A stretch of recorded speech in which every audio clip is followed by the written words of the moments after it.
Bueno, muy buenas tardes tengan todos y todas. En este jueves 27 de marzo de 2025 vamos a dar inicio a la tercera y última jornada de este ciclo de conferencias sobre el nuevo cine latinoamericano que hemos organizado en honor o en el marco de la celebración del centenario del nacimiento de Fernando Birri. Eh, Cumplió 100 años de nacido el pasado 13 de marzo, hace un par de semanas. Este es un ciclo de conferencias que acompañamos con un ciclo de cine que inició el primer sábado de este mes, culmina este sábado con la proyección de dos documentales colombianos. Y en el ciclo, que inició hace un par de días, contamos con la participación muy buena de la profesora Marina Levy, docente de UNEARTE. Eh, Se dio una muy animada conversación. Eh, Ayer continuamos con la participación del compañero Ismael Hernández. Agradecemos la presencia nuevamente de Ismael, encargado de asuntos culturales en la Embajada de México en Venezuela. Y ayer nos acompañó y hoy la tenemos como ponente a la compañera Janet Laura Hercia, encargada de prensa y cultura de la Embajada de Cuba en Venezuela. Vamos a estar hablando sobre nuevo cine latinoamericano y fundamentalmente Cuba. Eh, Ayer también una muy buena conversa y bueno, agradecerles nuevamente de manera pública por el gesto, por la amabilidad y por toda la disposición de acompañarnos acá en sedes, tanto a Ismael como a Janet, y bueno, la, con toda la intención de continuar por continuar estrechando esta relación entre nuestros países y nosotros completamente dispuestos a hacer lo mismo cuando corresponda y a la orden de ustedes, tanto en este espacio como en el espacio que corresponda hacerlo. Bueno, Janet, Bueno, muchísimas gracias. no, Adelante. a ustedes, bueno, agradecerle a Alcedes, a Elías, a Reinaldo por la invitación y bueno, a los presentes por estar acá. Me ha tocado una gran responsabilidad hablar de cine cubano y entiendo que estamos, bueno, en presencia de varios entendidos, valga la redundancia.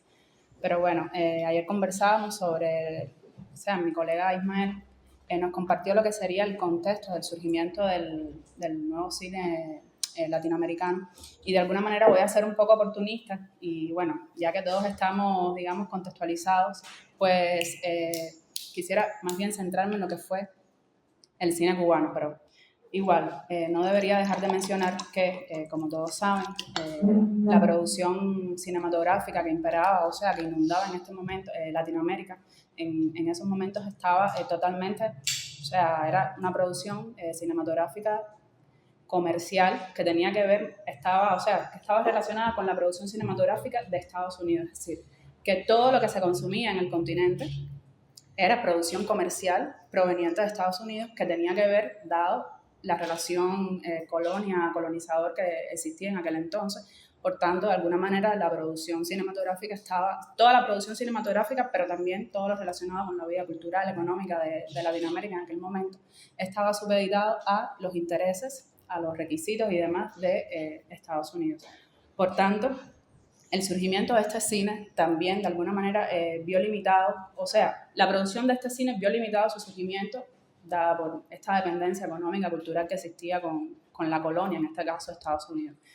Y bueno, de ahí, digamos que la posibilidad de cada país de producir tendría que ver con los intereses, con las iniciativas, con los movimientos que se generaran al interno de cada, o sea, de cada país. México, por allá mencionábamos México, estaba Brasil, que fue uno también de los mercados que más produjo en aquel entonces, Argentina, pero bueno, estaba prácticamente por la capacidad que tuviera cada país. Pero el panorama europeo brindaba otras posibilidades a la región y bueno, de aquí la corriente neorrealista, del neorrealismo italiano que proponía, digamos, nuevas formas de hacer cine, es decir, un cine más cercano a la realidad, un cine en la que se pudiera captar determinadas esencias, el ser humano Y esto sería, digamos, el punto de partida de lo que se considera el nuevo cine latinoamericano. Ayer lo comentábamos con Ismael.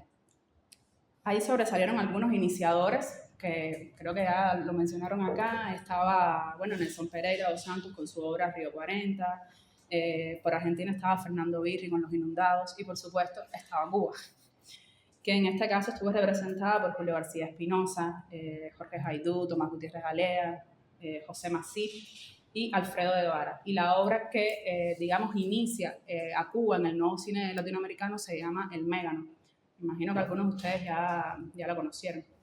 Esto era un documental que abordaba las condiciones de vida de los carboneros que residían en la Ciénaga de Zapata. Por tanto, en sí constituía una denuncia a los males sociales que imperaban en aquel entonces. Estamos hablando de la dictadura de Fulgencio Batista, y el año 1955 corresponde, digamos, al recrudecimiento del periodo, digamos, neocolonial en Cuba. Ya había ocurrido el asalto al palacio, al cuartel Moncada, perdón, y había una efervescencia, se estaba gestando todo el movimiento revolucionario. Por tanto, este film o este documental constituye una denuncia a los males sociales que estaban imperando en aquel entonces en el periodo. De ahí que de alguna manera esta sería como que la apertura, pero también el cierre de la aproximación de Cuba al nuevo cine latinoamericano. Pues la obra fue secuestrada por la policía batistiana, y los realizadores, le comentaba ayer a Reinaldo, fueron perseguidos y encarcelados en algunos casos.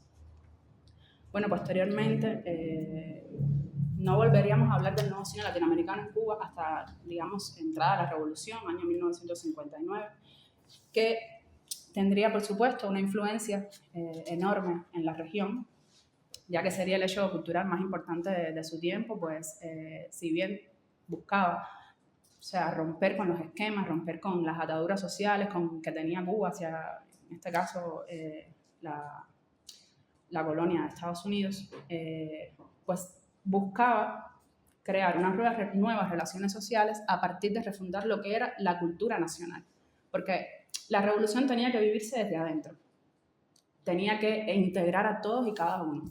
Es decir, había que romper los esquemas sociales, había que integrar, había que resolver los males que aquejaban en aquel entonces, el analfabetismo, la falta de salubridad, bueno, todo lo relacionado con o sea, la fuerte dependencia económica que teníamos con Estados Unidos, y bueno, el saqueo también de los bienes. En fin, fue una época, para ellos fue una época dorada, para nosotros bien oscura.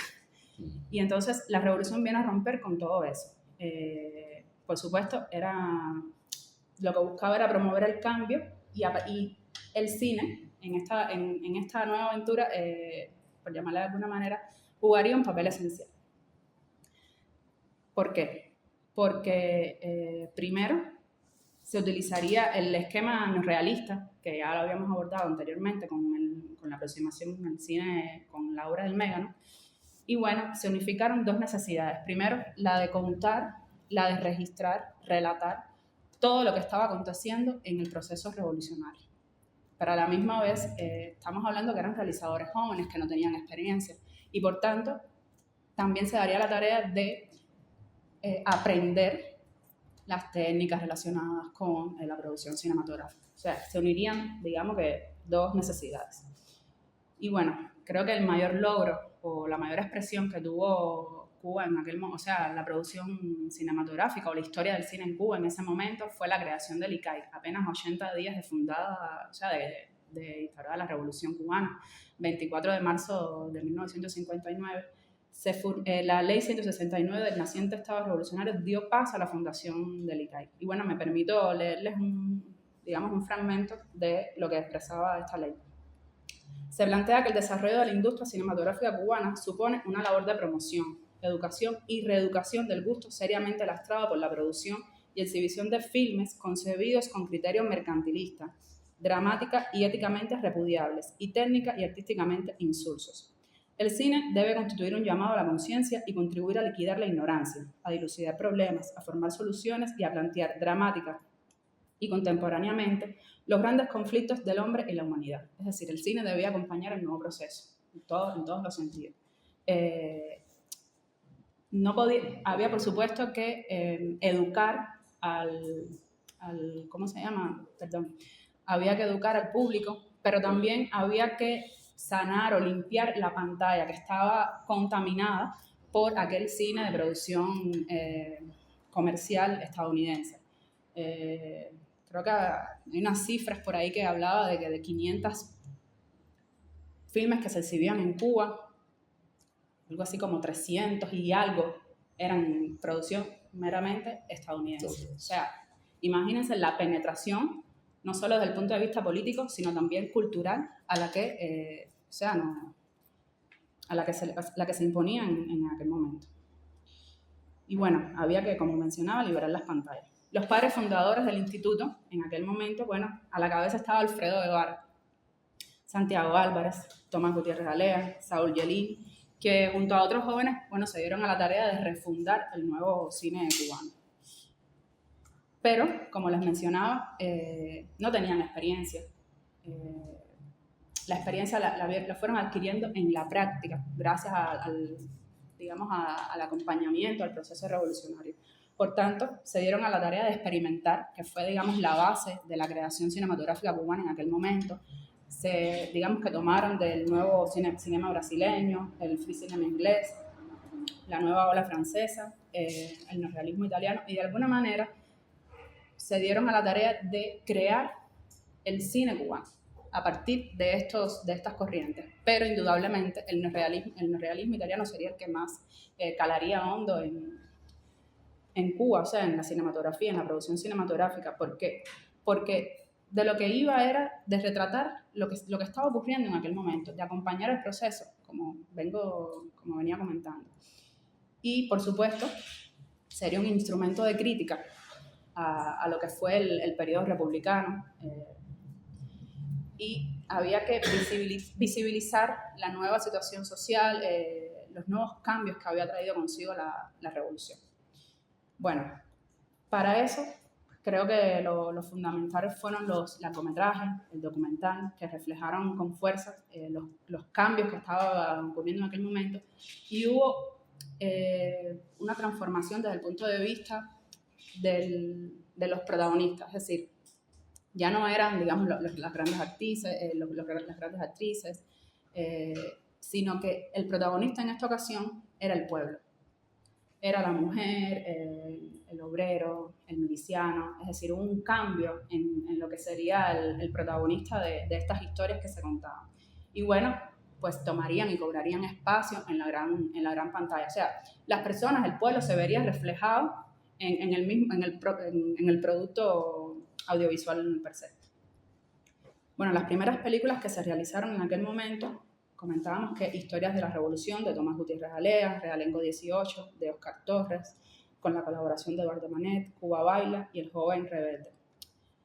A lo largo de la década del 60, que algunos la reconocen como la década dorada del cine en Cuba, primero fueron los pasos iniciales, no es que todo estuviera bien, pero fueron osados, ¿no? Los jóvenes realizadores que en aquel momento estaban produciendo cine.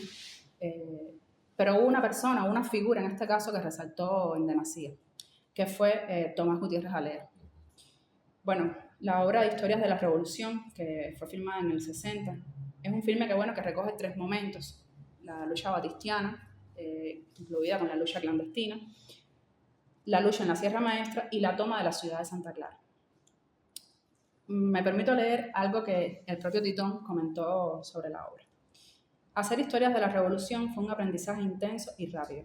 No se trataba de una sola película, sino de 3, todas cargadas de buenas intenciones, pero con una total falta de experiencia. Creo que fue un éxito. Recuperó con creces la inversión y era la única película que teníamos para presentarnos ante nosotros mismos y el mundo, y el público la recibió con simpatía.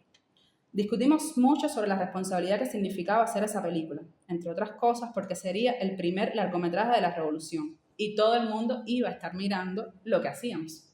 Por primera vez teníamos ocasión de ejercer el cine, de hacer películas, de hacer aquello que siempre habíamos querido y nadie nos ponía obstáculos. O sea, el ICAI les daba la libertad de creación. El ICAI les daba las herramientas. Ellos, jóvenes, tenían que ir creando, tenían que ir aprendiendo a la medida que iban creando. Y por supuesto, al ser la primera película, pues tendría una alta responsabilidad. De Titón también tendríamos Las 12 sillas, que fue filmada en el 62, La muerte de un burócrata y Memorias de subdesarrollo, las cuales con el cine, las cuales ejemplifican aquella estética que se extendió mucho más allá de los 60. Hay personas que, bueno, estudiosos que reconocen no solo la década del 60, sino también la del 70, la del 80, justo antes del inicio del periodo especial en Cuba. O sea, fueron, digamos, épocas doradas en cuanto a la producción cinematográfica en el país. Bueno, también destacan otros filmes, pero bueno, en este caso no, quise referirme a la década del 60, que fueron cuando se gestó la producción cinematográfica en Cuba. O sea, nacional cubana, quiero decir. Otros filmes como Juan Quinquín en Pueblo Mocho, de Julio García Espinosa, La primera carga al machete, de Manuel Octavio Gómez, y Lucía, de Humberto Solás, sintetizan lo mejor de la creación cinematográfica de aquellos años germinales. ¿Por qué? Porque era una mirada al interior, era una mirada a la historia, era una mirada a los propios protagonistas, como mencionaba anteriormente. Ya se traía el tema de la mujer con Lucía. O sea, Lucía es una historia que recrea 3 mujeres en sí, en 3 épocas diferentes. O sea, era un discurso transgresor para aquel momento, para un público que venía de ver otro tipo de cine. Y se le proponía este tipo, o sea, la mujer siempre fue cosificada dentro del cine, hasta ese momento. Era lo que vendía Hollywood. Y viene Lucía, muestra 3 mujeres, 3 historias diferentes, en 3 contextos distintos, y eso la hace de alguna manera una obra transgresora para su tiempo. Debe resaltarse también la documentalística de Santiago Álvarez. Como mencioné anteriormente, se empieza a hacer cine en Cuba a partir de la producción de documentales. O sea, por ahí empezaron casi todos los jóvenes realizadores de aquel momento. Bueno, Santiago, Titón. Y bueno, resalta Santiago Álvarez no solo por los documentales que realizó, sino también por su obra que fue el noticiero ICAI latinoamericano, que constituyó en sí misma una escuela para los jóvenes realizadores que se estaban insertando en la producción cinematográfica en el ICAI. Y muchos de ellos, antes de realizar sus primeros largometrajes, pues hicieron trabajos en el noticiero ICAI latinoamericano.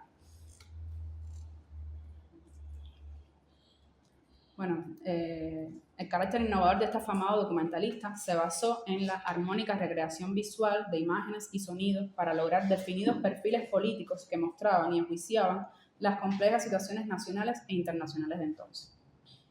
Había también otra iniciativa que estaba también aparejada al tema de la creación documentalística, que era el Departamento de Enciclopedia Popular, que fue fundado 2 años después de creado el ICAI. Y estuvo dirigido por Cortázar, quien se integra al ICAI en el año 1959 como asistente de producción. Y bueno, esta iniciativa, un poco parecida a lo que fue el noticiero ICAI, lo que buscaba era, primero acompañar el proceso de la alfabetización que estaba corriendo en Cuba en aquel momento, pero también buscaba contar historias de forma breve, con un lenguaje sencillo que pudiera ser comprendido para todos los públicos. Y aquí veremos insertados a personajes como Nicolás Guillén Ladrián, Sara Gómez, que bueno, ya me referiré después. Y bueno, en un promedio de 10 minutos, la idea era contar temas de interés que iban desde la religiosidad, desde la construcción del modelo social que se estaba proponiendo en aquel momento. Y lo importante de esta iniciativa era que a través de un lenguaje sencillo, de un lenguaje llano, pues acercar el cine al público a través de pequeñas historias. Digamos que eso fue lo novedoso de esta iniciativa. Y por supuesto, en sí misma constituyó una escuela para aquellos jóvenes realizadores. Ya mencionaba los casos de Nicolás y Sara. Bueno, en el caso de Sara.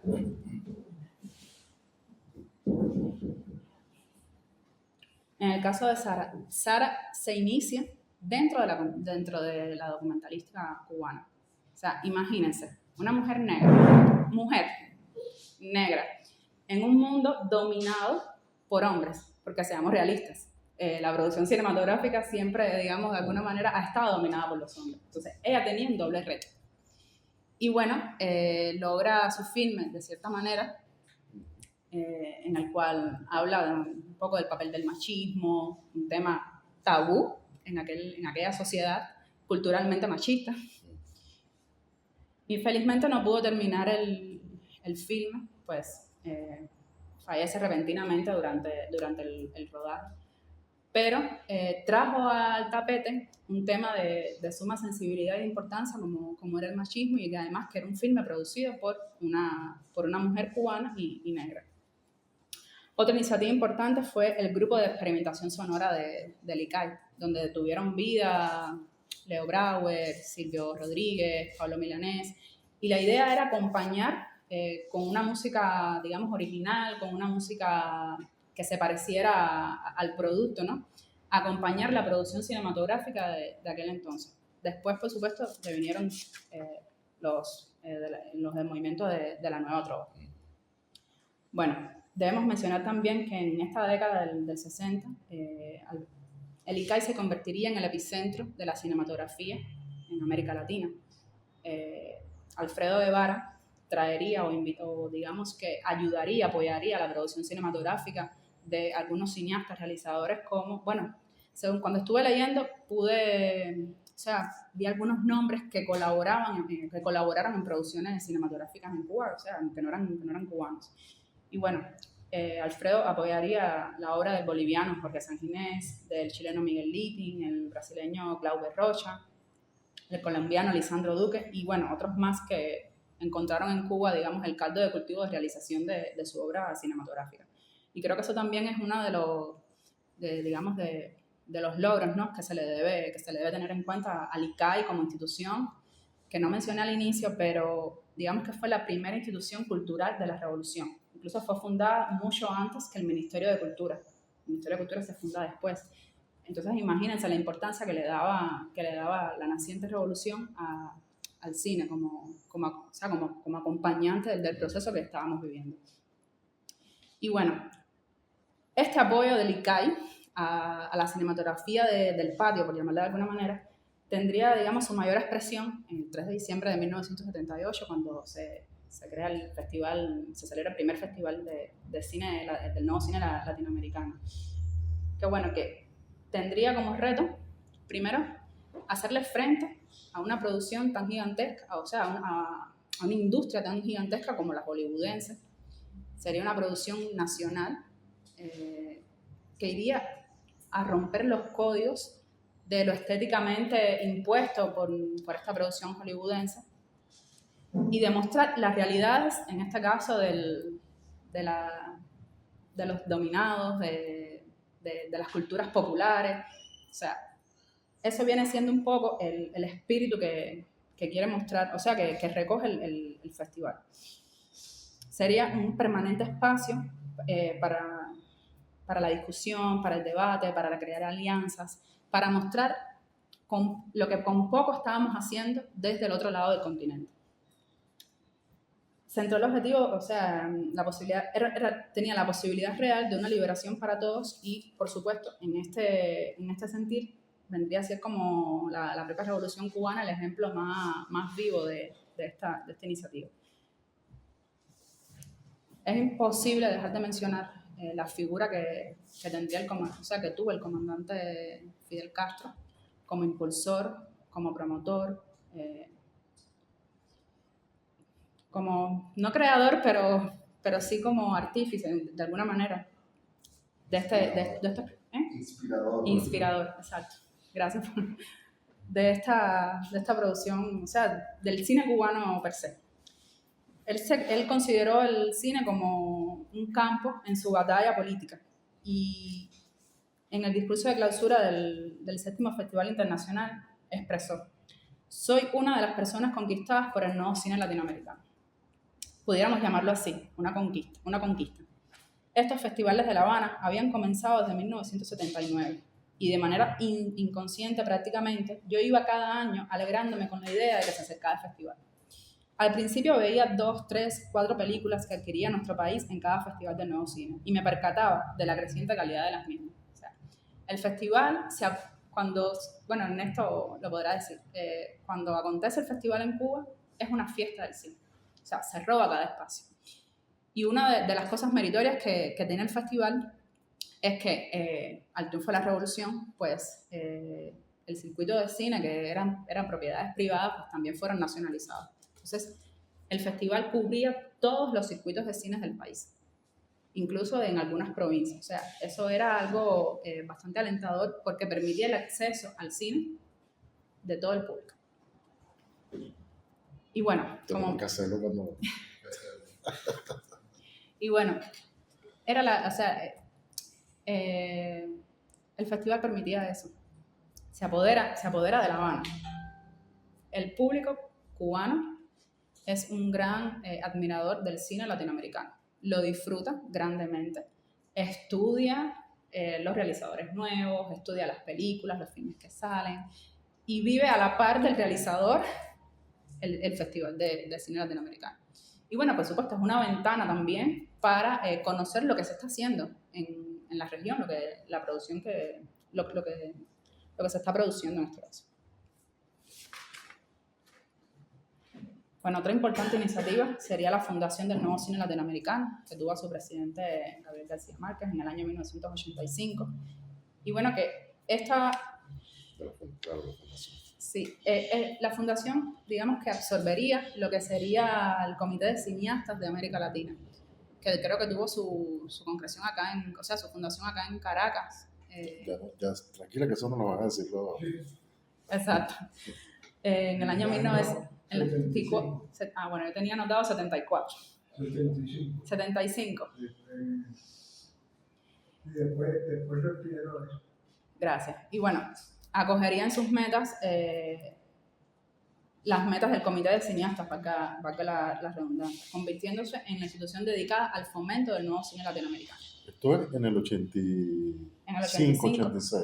Sí, ya en la década del 80. Uh-huh. Bueno, la fundación, según reza en su acta constitutiva, estaría orientada a contribuir al fortalecimiento de la cinematografía de los países de la región, en particular de las cinematografías nacientes, mediante el fomento a la producción, distribución y exhibición, así como a la investigación, docencia, conservación, archivo y difusión cultural de la obra cinematográfica.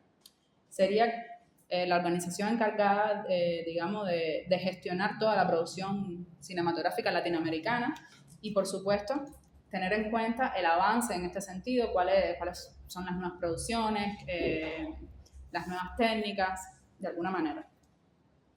Uno de los proyectos principales que tuvo la fundación fue la creación de la Escuela Internacional de Cine y Televisión de San Antonio de los Baños, en el año 1986.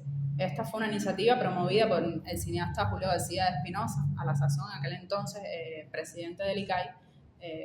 Recordemos que primero estuvo Alfredo Guevara hasta el año 80 y algo, no recuerdo la fecha exacta, creo que 81, y luego ocuparía Julio García Espinosa hasta el año 1991. Es idea de Julio García proponer a Fernando Birri como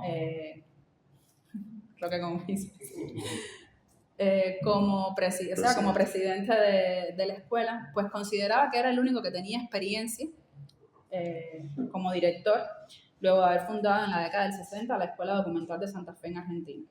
Y bueno, más de 30 años de la apertura de esta escuela, suman ya varias generaciones, incluidas cubanos, ¿no? Pero suman varias generaciones de realizadores latinoamericanos que, bueno, han diseminado su obra por todo el mundo. Bueno, en Cuba resaltan a Juan Carlos Cremata como uno de los más importantes realizadores que se graduó de la escuela. Y bueno, esta institución está considerada una de las más importantes a nivel mundial. Puso en práctica la filosofía docente Aprender Haciendo, que creo que fue algo robado, ¿no? o apropiado del propio ICAI, porque así fue que se fueron formando los jóvenes cineastas. Y ha graduado a estudiantes, realizadores de más de 50 países. Y actualmente la presidenta o la directora, en este caso, de la escuela, es una mujer, Susana Molina, si mal no recuerdo, que fue vicepresidenta del ICAP. Y bueno, Susana Molina. Correcto. y bueno, grosso modo, esto ha sido, o sea, el surgimiento o la relación de Cuba con el nuevo cine latinoamericano. Hay muchas más obras.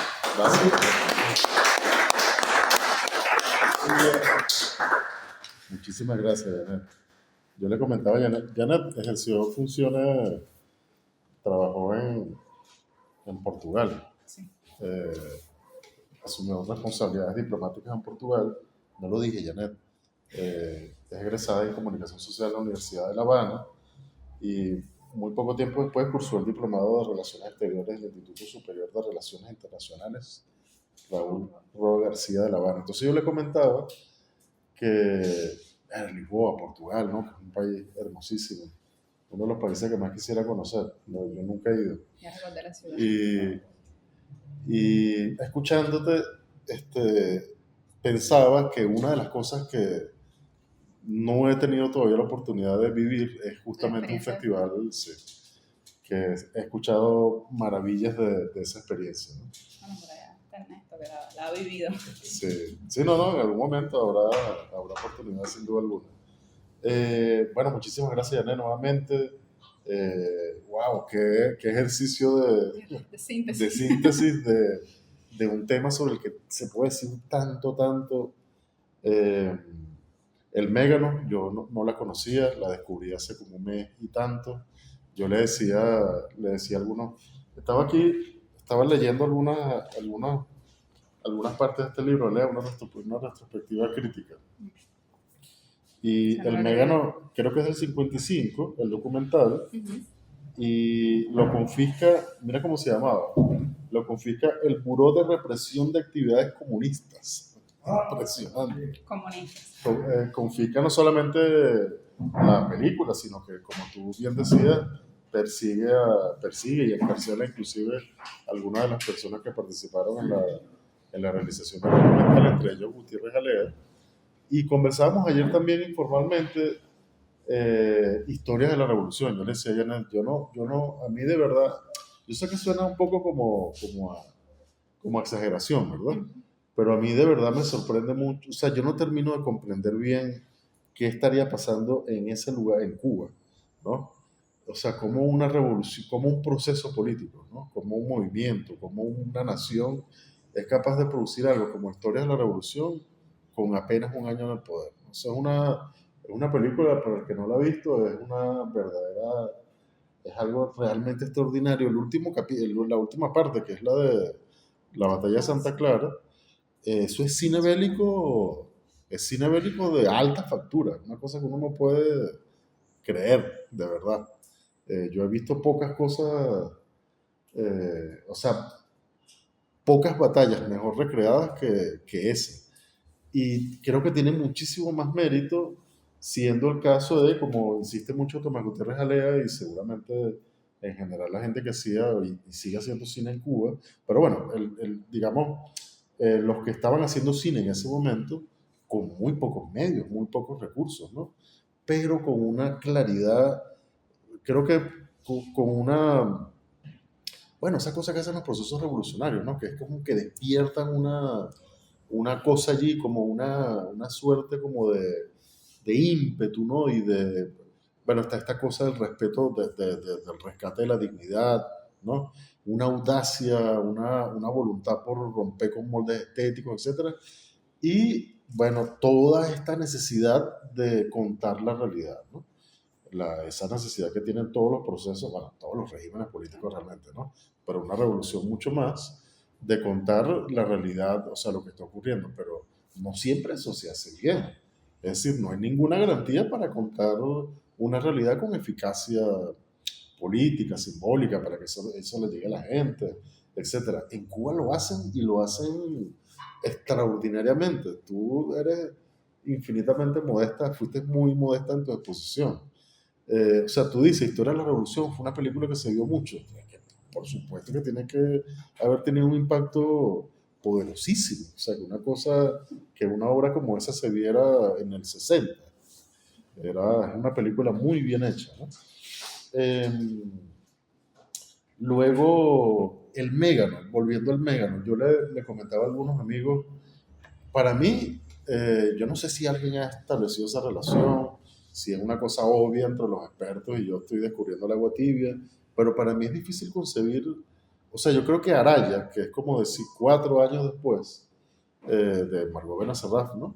Que es una obra sumamente importante en Venezuela, que discutíamos aquí en la primera jornada sobre si podía o no inscribirse dentro de este movimiento de nuevo cine latinoamericano, y la tendencia o la posición que prevaleció en esa jornada es que no, ¿no? Eh, pero bueno, en todo caso son casi coetáneas, ¿no? Y yo creo que hay cosas que están en Araya que ya están en el Mega. Hay, de hecho, escenas que se parecen muchísimo, ¿no? Yo no estoy diciendo que Margot Benacerraf copió nada, pero yo creo que sí se inspira indudablemente en el Mégano, que además es una obra como de media hora, una cosa muy cortica, pero muy potente, muy poderosa, ¿no? Y bueno, yo lo dejaría hasta ahí para no alargarme. Son muchas las cosas, ¿no?, que uno puede rescatar de todo este surgimiento del cine cubano y el impulso hacia la conformación del cine latinoamericano, ¿no? Hay algunos elementos ahí, y es que Sara, no solamente, pues en el caso de Sara Gómez, Sara se involucra muy temprano, muy joven. Ella empieza siendo asistente de distintos directores y por eso es que logra participar en varias obras directamente vinculados a los procesos de transformación que se están generando en la isla para ese entonces. Creo que son alrededor de 13 cortometrajes que ella tiene, y después, bueno, la película que finalmente no pudo terminar y la termina García Espinosa. Pero sin embargo, cuando uno hace toda esa mirada de ese cine, sobre todo en los años 60, quizás en los 70 se vio un poco, sea cohibido o cercenado ahí o cortado. Quizás Roque me corregirá o no me corregirá ahí por la situación del quinquenio gris que se presentó entre el 71 y el 75, por las situaciones que se estaban presentando, pero podemos ver la cantidad de películas que se generan con un contexto social y político que pueden dar fe hasta la actualidad de hacer un cine para nosotros, ¿no? Para el pueblo, más allá de esas grandes producciones que tú reflejabas al principio, que eran producciones comerciales, que hacían reflexión entre algunas u otras cosas del proceso de transculturización que busca siempre imponer los grandes imperios. Y vemos, por otro lado, un aporte significativo de Santiago Álvarez con el nacimiento más allá de todos los documentales, del noticiero ICAI. Porque es que cuando tú ves algunos noticieros ICAI, o la gran mayoría de los noticieros ICAI hacen un papel de propaganda constante de lo que está sucediendo en el pueblo, incluso de situaciones irregulares que se presentan. Santiago no se hace de la vista gorda, sino en los noticieros ICAI los presenta y los hace constantemente visibles, y el pueblo entiende cuáles son algunas de las situaciones que se están presentando. Yo creo que eso es un valor fundamental, que es un plus que se tiene que aportar cuando se están creando producciones cinematográficas. En este caso, el contar con esos 10, 12 minutos de inicio para darle previamente o posteriormente la avanzada a todo lo relacionado a la producción cinematográfica que se realice, es bastante importante. O sea, el noticiero se proyectaba antes de la película. Sí, sí. Esa era como la secuencia que estaba en el cine. El público llegaba, mostraba el noticiero y tal, y después venía la película. Era como los trailers que uno está acostumbrado a ver en el cine comercial. ¿Qué pasa? Que el gobierno, y mediante las políticas que implementa el ICAI, se crea Alfredo Guevara le propone a Santiago Álvarez, según lo que yo he leído, que se incorpore a realizar este tipo de tareas, y él se incorpora, y después, bueno, él sigue adelante también haciendo los trabajos documentales de investigación que realiza y la cantidad de trabajos que hizo, pues. Pero hay un punto ahí que, más allá del cine, ¿no? O sea, y que va muy vinculado al cine, es el impacto que realiza todo ese proceso de producción cinematográfica con el triunfo de la revolución a través de las televisoras regionales. Yo creo que eso es un punto también muy importante y significativo que se tiene que dar, y sobre todo con la televisión serrana, porque todo lo que se logró generar en esa televisión serrana que está en la sierra, que está montada por allá, por aquella montaña, que es de difícil acceso, la proyección de películas a través de cineclubes, o sea, con un mecanismo muy similar al que nosotros conocimos aquí cuando se iban a proyectar con los 16 milímetros para allá. Pero eso significó que existieran en varias provincias, en varios estados, distintas televisoras regionales y se pudieran hacer cosas, y se pudieran ir filmando cosas y se pudieran ir mostrando cosas. O sea, no era la televisión nacional, sino regional. Sí, lograron instaurar como pionera, tengo entendido yo, y me corriges, que era la televisión serrana, que fue la que surgió al oriente de la isla, ¿no? Y entonces eso es un plus, porque entonces, bueno, sientes identificado y le llegas a mayor cantidad de personas, y a personas que no tienen acceso ahí a una sala de cine, a ver las películas, a ver las proyecciones, le llegas directamente de esta forma y de este mecanismo. Y eso influye mucho creo yo, en las distintas series y películas que hicieron, no solamente para televisión, sino no solamente para cine, sino para su televisión, como son los casos de los seriados, tanto de historias como políticos y sociales que se generaron. El caso de Su propia guerra, el caso de En silencio ha tenido que ser, el caso de Los papaloteros, que era una aventura que los chamos se encantaban. Claro, y yo estoy hablando más de los años finales de los 70, empezando los 80. Pero entonces es un vínculo que se va viendo y se va teniendo repetitivo, y es un ejemplo enmarcado para poder ver. Y con el caso de los inicios, con Julio García Espinosa y las aventuras de Juan Quinquín, yo creo que también es importante resaltar, porque yo creo que es una de las primeras películas que sale después del triunfo de la revolución.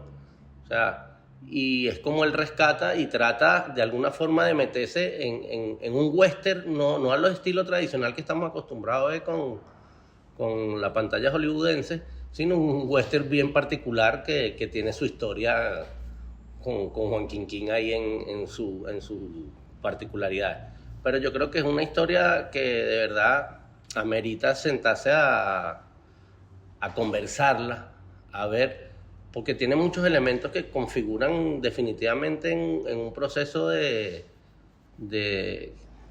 lo que yo les decía ayer cuando estaba interviniendo cuando hice la intervención con el compañero de México, que tenemos que ver cómo vamos a ir a ese aporte al futuro, pues. O sea, nace la escuela de cine, entonces partiendo de la escuela de cine, ¿qué podemos rescatar teniendo ese bastión ahí, con las particularidades que ya hoy nos podemos estar enfrentando, que estamos en el año 2025 y hay muchas situaciones que se tienen que estar o se están viviendo en cada uno de los países y se están viviendo en cada uno de los estudiantes de la misma escuela, porque no es la misma tendencia política que tenían los chamos cuando entraban a finales de los 80 con Birri, con García Espinosa y con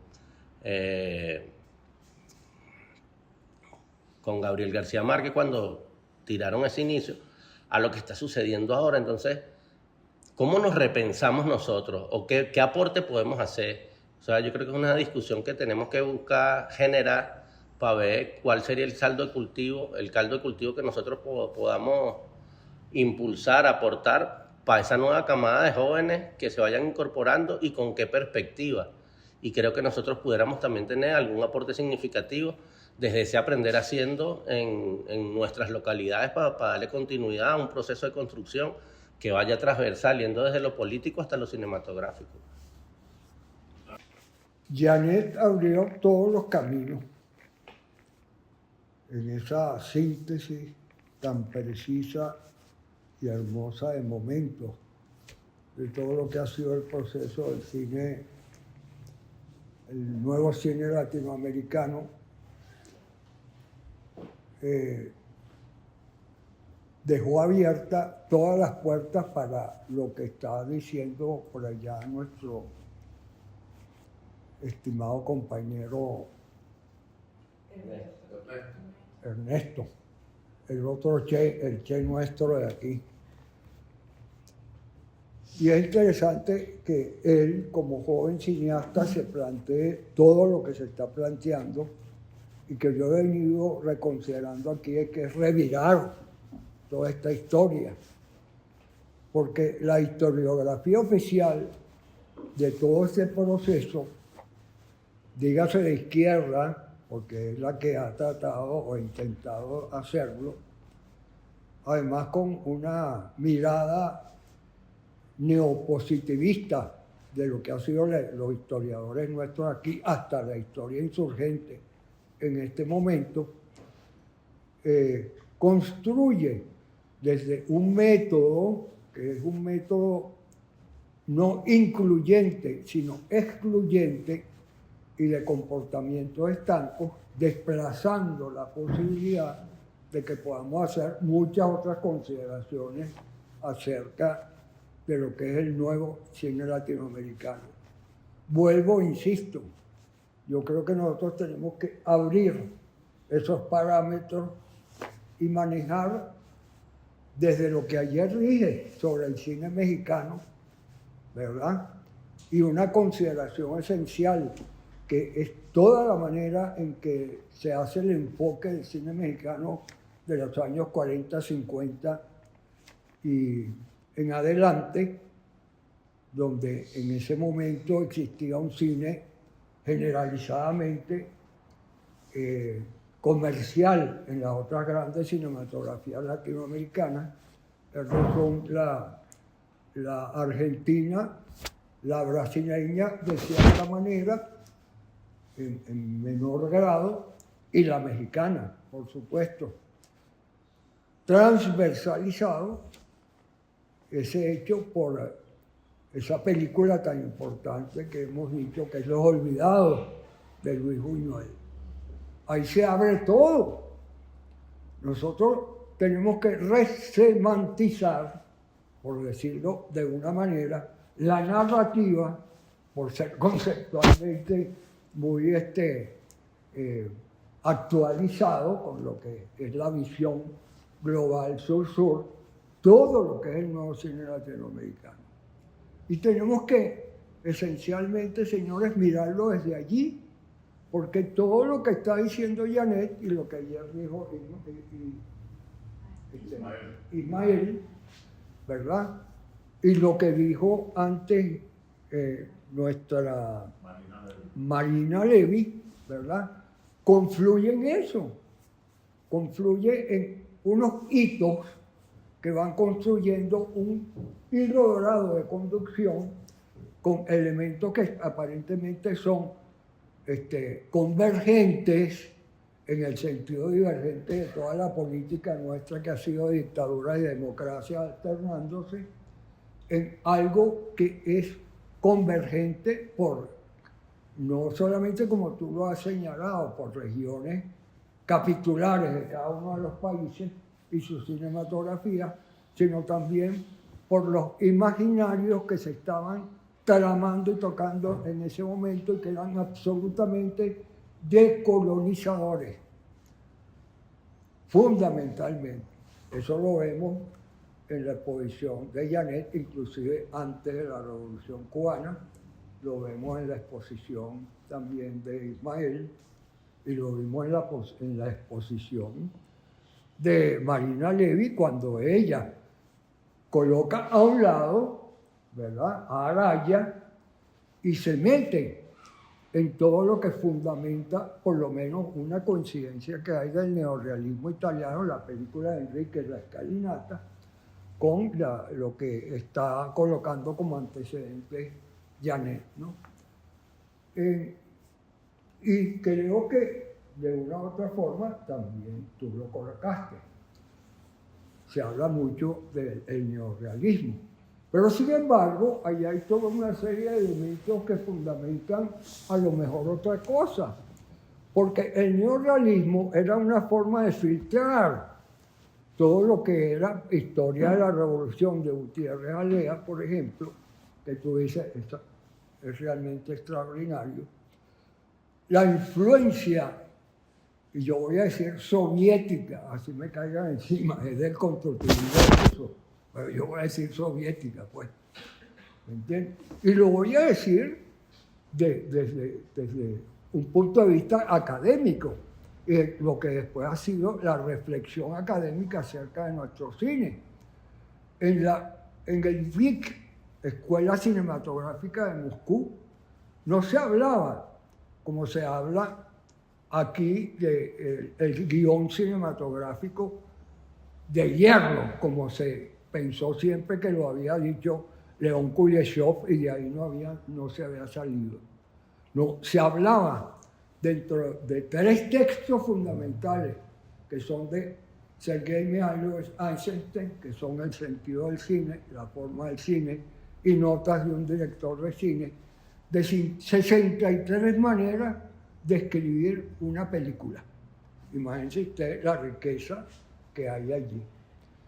Y yo entiendo, según las cosas que comentó, yo estuve en La Habana, mi película recibió el premio Coral de la mejor fotografía. 7 películas se premiaron en ese momento con corales, de 180 películas que había en concurso, entre ellas las películas norteamericanas que estaban concursando ahí. Yo cuando llegué a La Habana, me dieron, tu película está en el cine Chaplin y es una de las favoritas para ganar el coral, el mayor coral de todas las que hay aquí en este momento en concurso. Una cosa increíble es que una de las personas del jurado era Solveig Hugestein, quien además después me decía, Juan Carlos está vivo, porque ellos me invitaron después a una cena, después de la premiación, a una cena interna con la gente del poder, pues, del alto poder político de Cuba, y estaba Juan Carlos Tavío ahí también. Me comenta, una de las que más se oponía a que te dieran el premio a ti, cuando hablábamos porque se habla por categoría, cuando hablamos de guión, cuando hablamos después de la mejor ópera prima, era Solveig Hugestein. Son infidencias. Pero bueno, no son infidencias, no, son cosas importantes, porque es un problema de visiones, ¿me entiendes? Es un problema de contraposición de visiones acerca de un proceso. Entonces, ¿por qué lo refiero? Cuando se está filtrando con el neorrealismo italiano la influencia soviética, estoy yéndome a La huelga y Octubre, 2 películas fundamentales de Eisenstein que inspiraron a Titón Gutiérrez Alea para hacer Historia de la Revolución, esos 3 capítulos.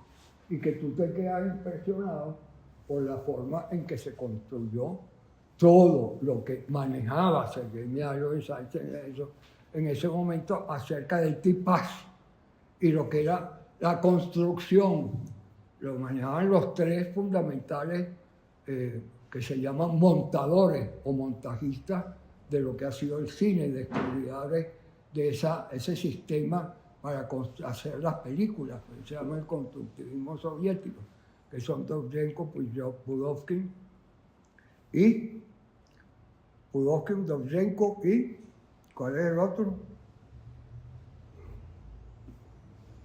Bueno, bien. Lo dice aquí. ¿Qué quiere decir? Es un antes y un después de su encuentro con Eisenstein. Bueno, pero... O sea, cuando lee uno de los libros de Eisenstein, ¿Cuál? Pero por eso lo estoy diciendo y lo estoy recordando aquí, ¿me comprende? Porque además es importante todo lo que se pudo estudiar en la puesta en cuadro cinematográfico, las construcciones, las maneras en que se visualizaba el cine desde la opción y la visión soviética, del tipaz einsteiniano y otros. Yo lo digo porque se ha filtrado tanto la cuestión por el neorrealismo italiano de la influencia soviética, y lo vuelvo a decir así con creces, en el cine nuestro latinoamericano, y que está presente en todos los demás autores que hemos citado aquí, lo he estado diciendo, repetidamente todos estos días, ¿verdad? De una manera tal que casi se invisibiliza cuando en esa reconstrucción que tenemos que hacer, esa manera de revirar todo, vamos a tener que abrir ese proceso otra vez. ¿Por qué? Porque eso confluye, y es el otro momento muy importante, al aprender haciendo. Esa manera de hacer cine, aprender haciendo, que se construye también desde esa visión que es el realizador cinematográfico y que nosotros aquí convertimos, y allá en Cuba lo convirtieron también. Estoy hablando del Comité de Cineastas de América Latina del 75 aquí reunidos, ahí en el Sindicato de Radio, Cine y Televisión, aquí mismo, en la avenida Aníbaldo, donde estuvieron Santiago, los cubanos, los cineastas cubanos fundamentalmente, ¿verdad? Algunos argentinos pues no pudieron venir todos y en ausencia de los brasileños. ¿Por qué? Porque en ese momento comprendimos todos que era necesario hacer un cine donde el autor fuese productor y fuese un realizador integrado y orgánico, que supiera sobre toda la especificidad del cine, pero viéndolo desde un punto de vista decolonizador y transmoderno. Quiere decir, enfrentado radicalmente a todo lo que era el cine de Hollywood, toda la visión que existía acerca de cómo podíamos reproducir nosotros el cuento y la historia cinematográfica con unos héroes que teníamos que deconstruir. Y el Che Guevara escribe, y eso está reproducido en el libro Belleza y Revolución de Ludovico Silva, que empieza con un primer capítulo sobre Rimbaud y termina uno sobre el hombre nuevo en Cuba, donde el Che habla sobre la necesidad de deconstruir y construir una nueva imagen de lo que somos, partiendo de la destrucción y el cambio y la transformación de los fetiches que en el capitalismo se producen a nivel iconológico. Esto quiero decirlo porque casi siempre estamos como partiendo de un origen inexistente, casi de algo. El nuevo cine latinoamericano es algo como que si estuviera o estuviese teóricamente construido en unos parámetros.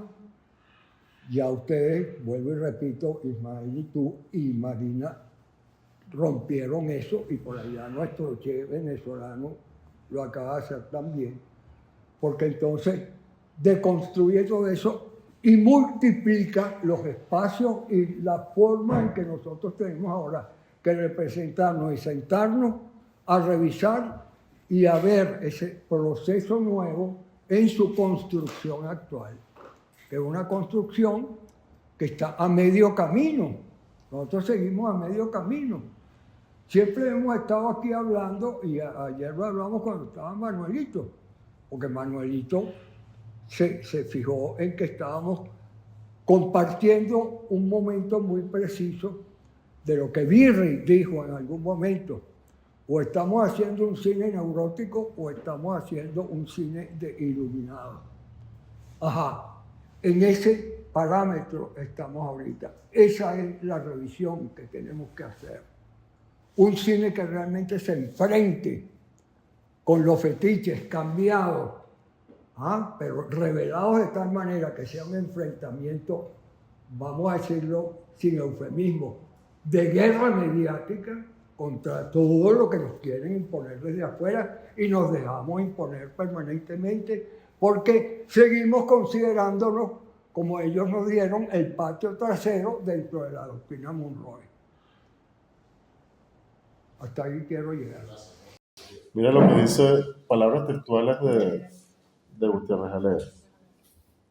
Uno de los momentos inolvidables en los que se va determinando la propia vocación fue para mí el primer encuentro con el sentido del cine de Eisen, hecho que tuvo lugar allá por 1948-1949. Bueno, Janet, Bueno, ahorita no lo mencionaba, pero yo creo que algo que hizo único a la producción cinematográfica de Cuba fue el acompañamiento del Estado. O sea, eso quedó implícito en todo lo que dije. O sea, total. fue un cine privilegiado, porque el Estado brindó todo el aparato, la infraestructura para el desarrollo del cine en Cuba. Y otra cosa que además propició, y bueno, por eso Alea dijo lo que dijo, es decir, teníamos la libertad de crear. Sí. Y otra cuestión importante que olvidé mencionar es que se abrió el diapasón no solo al cine latinoamericano, sino al cine bolchevique. Sí. O sea, en Cuba se empezaron a consumir este tipo de películas, que era un referente totalmente distinto a lo que veníamos viendo con el cine de Hollywood, Total, salud. con el propio cine latinoamericano. Es decir, Sí. no fue que se inundaron las pantallas cinematográficas, pero se abrió el espacio a otros tipos de cine. Entonces eso propició también que el público cubano empezara a conocer lo que se estaba haciendo en otras partes del mundo, Correcto. no solo en Latinoamérica. Entonces, de ahí, bueno, el público cubano empezó a conocer el cine bolchevique. Y bueno, un poco también con lo que decía Roque. Yo creo que los espacios están creados, las técnicas están creadas, y lo que toca es revisar y ver lo que se está haciendo nuevo. O sea, revisarlo, yo lo he realizado y ver lo que se puede hacer nuevo. O sea, hay que aprovechar lo que tenemos. Tenemos un festival de cine, tenemos una fundación, tenemos el acompañamiento de los gobiernos, porque esto antes no existía. O sea, en los casos de México, Brasil, Argentina. No estamos peor que antes. No estamos mejor. Estamos en mejor posición de hacer cine, como lo veo, desde mi modesta opinión. Sí, estoy de acuerdo contigo. Y creo que lo que toca es eso, aprovechar los espacios y de alguna manera, como mencionaba en mi intervención, refundar el cine o refundar la cultura a partir de la creación cinematográfica. Entonces, bueno. De acuerdo. Bueno, eso. Permíteme.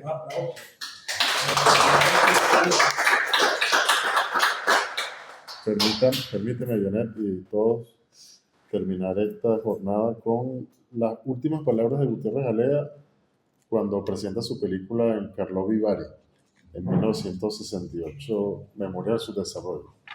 Dice: el film, creo yo, contribuye a afirmar esa conciencia, es decir, la conciencia de su desarrollo, premisa indispensable para construir la sociedad que queremos construir sobre bases firmes, sin mentiras, sin engaños, sin mistificaciones. Es un film doloroso, un film crítico. Y si el enemigo cree que puede aprovecharse de la crítica, estamos convencidos de que más nos aprovecharemos nosotros, porque en el dolor y en la crítica se afilan nuestras armas, porque nos hacemos más sólidos, más auténticos y nos acercamos aún más a la verdad. Así es. Bueno, Muchas gracias. Gracias a ustedes.